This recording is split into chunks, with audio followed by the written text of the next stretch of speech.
most humans on the planet, how conscious are they? In today's world? Yeah, in Los Angeles. You spend time here. Let's take the whole world, I don't want to make a judgment on Los Angeles. In the whole world, it's unfortunately a very minuscule percentage, minuscule. Why is this so? Why is it people are not conscious? The fundamental reason is they have taken themselves too seriously. They don't understand that they're just a pop-up on the planet. They'll pop up and pop out, but big fuss about that. What is me has become too important. What is me means my physical form is me, essentially, isn't it?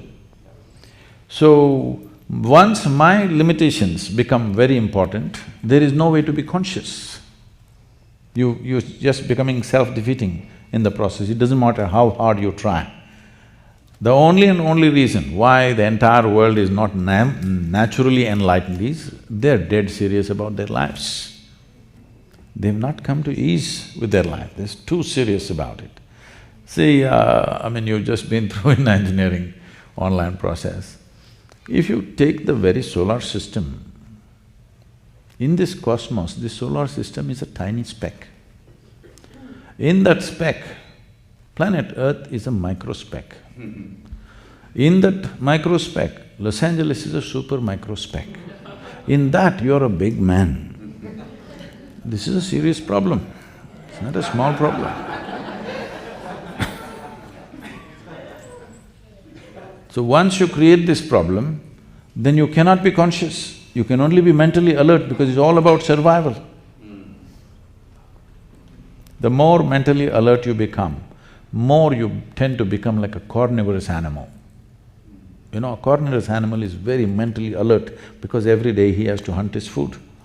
You know, I have spent so much time in the jungles in India, you must see a tiger, how alert he is, how alert he is.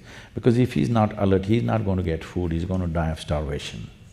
He's got to be super alert to earn his food.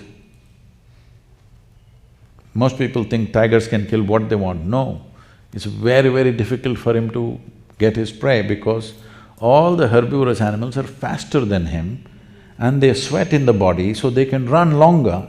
He can only do one burst. In that burst he must catch, otherwise he gets hot, his body gets too hot, he cannot go. He just sits there helplessly because his body gets overheated.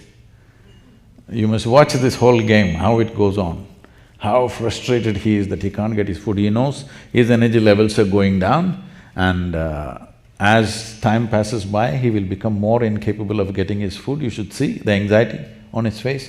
So he is super alert. This is the nature of a carnivorous animal. Once your alertness, mental alertness goes that way, you become like a predator, always looking what you can get, what you can get, what you can get.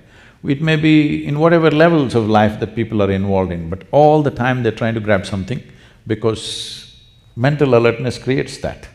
I'm not saying you should not be alert, but if you're conscious and alert, then it works in a different way.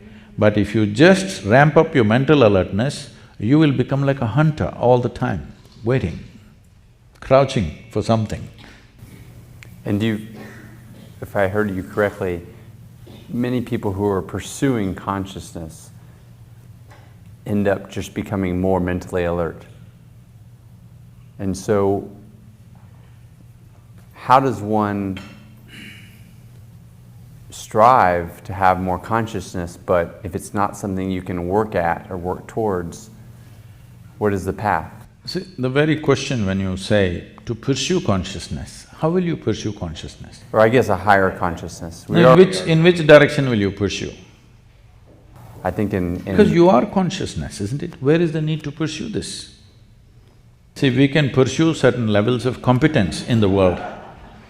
See, we can pursue a skill, we can pursue certain levels of competence in the world which will make us a little better with whatever we are doing. But you cannot pursue consciousness.